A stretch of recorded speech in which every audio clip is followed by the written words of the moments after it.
이게 시간이 적어서 2차, 3차 베이비붐 세대로 이제 저기 3차 베이비붐의 애를 낳을 때 이제 이때 문제가 생깁니다. 네. 인구가 10배 이상, 최하 10배에서 20배까지가 늘어납니다. 실질적으로.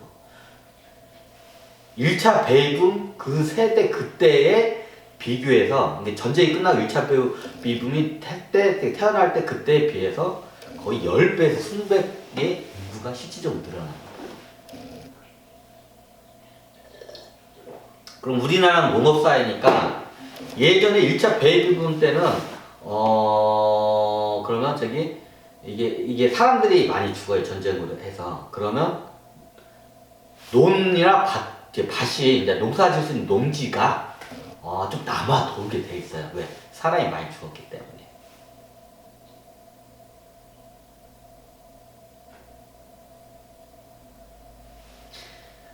그런데 인구가 10배에서 20배가 늘어나면 어떻게 될까요? 예, 농지는 문명이 그렇게 발달했기 때문에 농사짓는 땅은 한정이 되어 있습니다.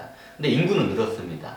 그 한정된 농지의 땅에서는 소출될 수 있는 식량은 딱 정해져 있습니다. 그러면 누군가는 아사를 해서 죽어야겠죠. 그러면 사회적으로 소외되는 사람도 있고, 그게 나중에 크게 세 가지의 형태로 해서 이게 저기 뭐냐, 이게 마치 메뚜기 떼하고 똑같은데 이게 인구를 한번 줄여줘야 돼요. 이게 크게 세 가지로 해서 문명은 그 인구가 줄여져요. 우리가 잘 알고 있는 게 전쟁이에요. 근데 꼭 전쟁만이 있는 게 아니에요. 중간중간에 한번 이게 사람들이 죽어나가는 그게 있는데, 제일 대표적인 게 전쟁. 세 가지로 이게 전쟁. 그 다음에 뭐냐? 네, 전염병입니다. 사람들이 인구가 많이 늘어나잖아요. 그러면 인구가 과밀이 상태가 되잖아요. 문명이 발달된지 안 상태에서. 그러면 전쟁이 발발을 안 하더라도 전염병으로 해서 사람들 싹 죽여가지고 이게 자연의 균형을 맞추게 돼 있습니다.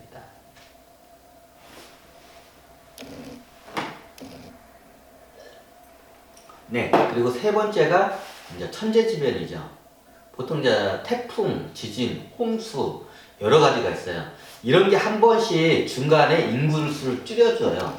꼭 전쟁이 50년의 전쟁이 아니더라도 중간에 한 번씩 이런 대환란이 닥치면 인구수가 줄어들어요. 왜? 인구가 줄어들어야 그 국가든 사회든 그 집단이 생존이 가능하기 때문에. 그래서 50년 주기라는 전쟁이 50년 주기설이 그것 때문에 있는 거예요. 네, 인구수예요. 인구수가 너무 급작스럽게 늘어나고 그 인구 자원을 채취할 수 있는 농지가 식량을 채취할 수 있는 농지가 한정돼 있는데, 그럼 나중에 아귀다툼이 당연히 일어날 수밖에 없어요. 생존하고 이건 연결되기 때문에. 그러면 이러면 되지 않냐고 참 무식하다고 옛날 사람들. 그러면 산하정책을 해가지고 늘리지 않으면 되냐고. 네, 그러면 돼요. 그런데 그게 안 돼요. 인간은 번식하고자 하는 욕구가 굉장히 강한 어떻게 보면 짐승이에요. 짐승이에요. 번식하고자 하는 욕구가 강한 짐승, 쥐하고 비슷해요. 쥐가 굉장히 번식을 쫙 했다가 한 번에 딱 죽고 극소수만 남았다가 쥐가 쫙 해요. 쥐의 특징이 굉장히 번식능이에요. 새끼도 겁나게 많이 낳고 짧은 세대간 쥐가 짧고 많이 나요. 자, 우리 인간은 동물에서 어느 부류에 드나 설치류과에 속합니다. 인간도 번식 욕구가 굉장히 강해요. 인간은 설치류과의 동물에 속합니다. 이제 이걸 먼저 알고 가셔야 돼요. 그러면 그게 이성적으로나 국가에서 이제 그걸 알아요. 그럼 국가에서 그걸 갖다가 산화 제어를 하려고 해도 안 돼요. 왜? 이유는 간단합니다. 인간의 본능이 그래요. 인간은 설치류과 동물이에요. 자기 종족을 보존하고 이게 더 번식을 시키기 위해서는 새끼를 많이 낳아야 돼요. 이게 설치류과의 생존 본능이에요. 설치류과의 특징이에요. 인간은 설치류과 동물이에요. 그래서 아무리 이걸 갖다 국가에서 제압을 해도 안 돼요.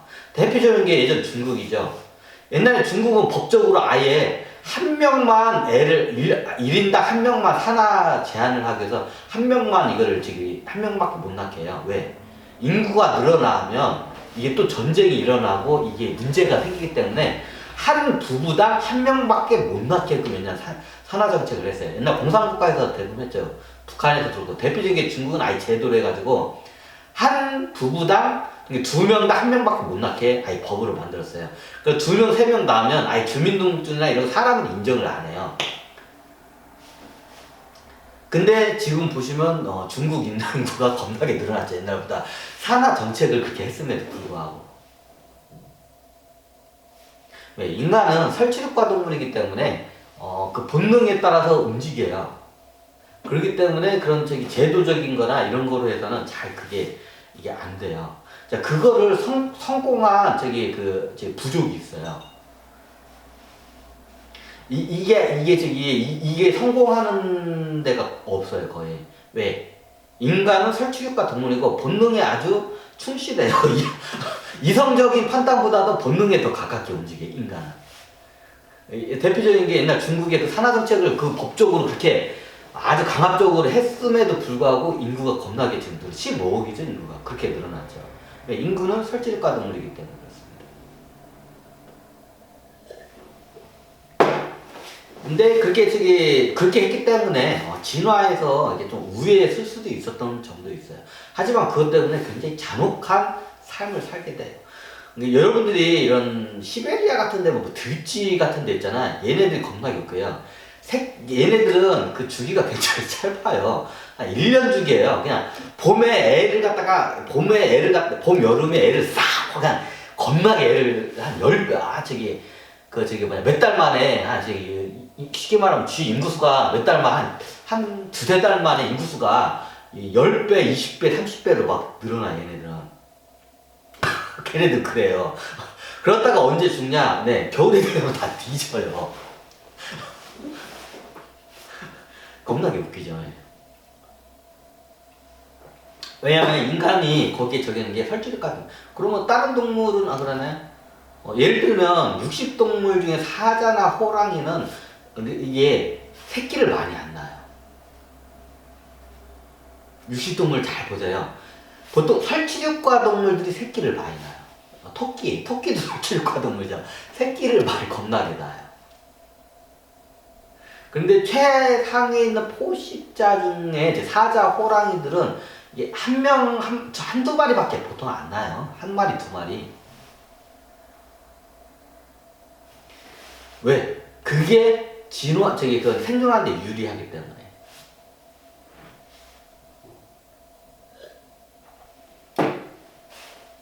그러면 그 이성적으로 해서 그걸 갖다가 그 사회 구성원들이 그냥 쉽게 말하면 애를 막 낳아요. 왜? 본능에 충실하기 때문에. 인간은 짐승이기 때문에 본능에 충실하기 때문에 아무리 산하정책을 하고 뭘 해도 애를 낳아요. 왜? 본능에 너무 충실하기 때문에. 이게 역사적으로 성공한 케이스가 거의 없어요. 제가 보는 딱 한 케이스를 제가 봤어요. 예전에 필리핀의 화폐 보면 이게 계단식 논으로 있는 그 부족이 있어요. 그게 발견된 지가 얼마 안 돼요, 그 부족이. 근데 그 부족의 특징이 뭐냐면 계단식 논을 필리핀에 있는데 예전에 한 다큐멘터리 봤는데 얘네들은 한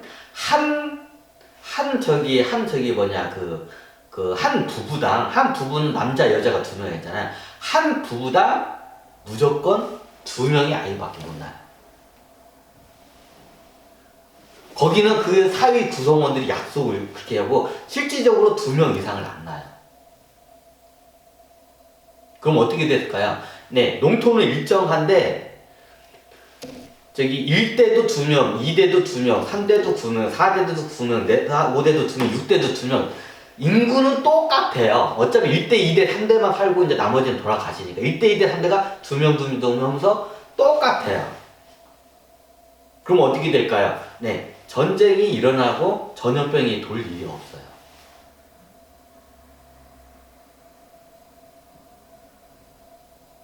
이제 필리핀의 그 화폐에 나오는 그 부족이 있어요. 그 계단식으로. 거기는, 근데 실질적으로 그게 가능한가 보니까 실질적으로 다 그런다고 하더라고요. 딱 2명만 낳는다고 하더라고요, 애를.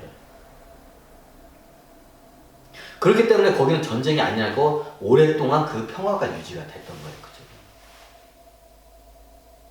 근데 우리 이쪽에서는 이제 이게 뭐냐, 이게 보통 이제 이런 석세 사회에서는 그게 안 되죠. 왜? 인간은 설치류과 동물이기 때문에 새끼를 낳고 싶어 하는 그 본능적인 욕구가 굉장히 강해요. 그렇기 때문에 인구가 계속 늘어나요. 그럼 아까 말씀했듯이 이게 베이비붐 1세대가 전쟁이 끝나고 보통 이제 3세대가 베이비붐 3세대가 애를 낳을 때 정도가 되면 그때는 사회적으로 이게 이제 문제가 이제 일어나. 왜? 인구가 많이 늘어나기 때문에. 그래서 전쟁과 그리고 전염병이 이제 돌아요. 전염병은 일종의 자연이 한번 이게 한다고 이게 하더라고, 이게. 왜냐면 이게 인간은 의식이 굉장히 강한 저거야. 인간은 소원을 빌면 자연이 인간의 소원을 들어줘요. 왜? 의식 수준이 굉장히 그렇기 때문에. 그러면 인간이 인구수가 늘잖아요. 그러면 나중에 농지 가지고 부족 사이는 초지 가지고 싸움을 하게 되고, 농업 사이는 농지 가지고 싸움을 하게 됩니다. 그러면 나중에 농지가 모자라고 농지를 서로 쟁탈전이 그 사회 내부에서 일어나면, 자, 어떤 현상에서 실질적으로 이제 살인도 일어나기도 하죠. 그런데 법이라는 게 있기 때문에 살인으로 그렇게 많이 살인으로 해서 인구가 줄지는 않아요. 그러면 속으로 어떤 마음을 저거냐? 저 새끼가 죽었으면 좋겠다고. 저 새끼만 없으면 내가 저 농지를 확보하고 내가 이게 우리 애들이랑 뻑뻑이 따뜻하게 배부르고 따뜻하게 우리 처자식이랑 같이 살 수 있는데, 저기 있는 새끼들 때문에 저 새끼 때문에 저기 있는 자식들 때문에 쟤네들 죽었으면 좋겠어, 우리 동네에서. 안 그러면 이 농지가 내가 해서 먹고 사는데 내가 괜찮은데 농지가 없으니까 저 새끼 때문에 죽었으면 좋겠어. 그러면 그 반대에 죽었으면 좋겠다면 걔도 똑같이 다른 구성원들을 보고 쟤네들이 죽었으면 좋겠어 서로 해요. 그러면 정말로 대자연은, 우주는 그 소원을 들어줘요. 어떻게 하냐요? 싹 죽여버립니다. 전쟁이 일어나지 않아도 굳이 아니라도 우주는 인간의 의식이 높으면 인간의 소원을 들어줍니다. 어떻게? 다 죽여줍니다. 그게 대표적인 게 천재지변입니다. 가뭄이 와서 다 아사시켜서 다 굶어 죽여요. 홍수가 나서 다 물에 떠날리게 해서 다 죽여버려요. 이게 날씨에나 이런 홍수나 이런 쓰나미, 이런 이상 기후 현상을 보잖아요. 인간의 의식과 아주 밀접하게 연결되어 있어요. 인간이 서로 간의 그 사회나 그 국가 간에 이게 마찰이 생기고 쟤네들이 죽었으면 좋겠다 하고 입으로 많이 말을 하고 그걸 기도로 실질적으로 하는 사람들이 많이 늘어나잖아요. 우주는 그 소원을 들어줘요. 어떻게? 진짜 다 죽여버려요. 굳이 전쟁이 안 일어나도 그게 대표적인 게 홍수와 가뭄, 그리고 전염병.